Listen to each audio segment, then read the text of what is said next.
లంక star player SRH నయా allrounder Wanindu హసరంగపై ICC suspension విధించింది. బంగ్లాదేశ్తో 2 టెస్టుల సిరీస్లో పాల్గొనకుండా హసరంగపై ఐసీసీ నిషేధం విధించింది.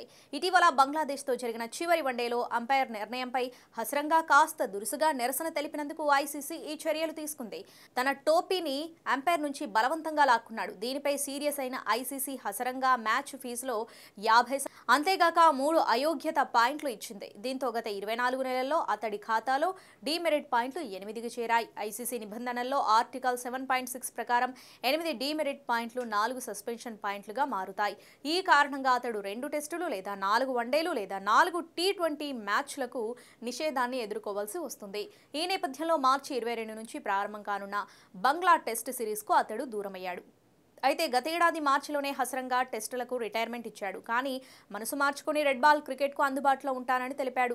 దీంతో బంగ్లాదేశ్ టెస్ట్ సిరీస్కు అతన్ని శ్రీలంక బోర్డు సెలెక్ట్ చేసింది. ఈ 2 టెస్టుల సిరీస్ మార్చి 22 నుంచి ఏప్రిల్ 3 వరకు కొనసాగుతుంది. ఈ నేపథ్యంలో ఐపీఎల్ ప్రారంభ మ్యాచ్లకు హసరంగా దూరమవుతాడని ఎస్ఆర్హెచ్ మేనేజ్మెంట్తో పాటు అభిమానులు భావించారు. కానీ ఐసీసీ నిషేధంతో హసరంగా లీగ్లోని అన్ని మ్యాచ్లకు అందుబాటులో ఉండనున్నాడు. దీంతో సన్ రైజర్స్ ఫ్యాన్స్ హ్యాపీగా ఉన్నారు. గత వేల ముందు ఆర్సీబీ వదులుకోవడంతో వేలానికి వచ్చిన హసరంగా కోసం సన్ రైజర్స్ 1.50 కోట్లు ఖర్చు పెట్టిన విషయం తెలిసిందే.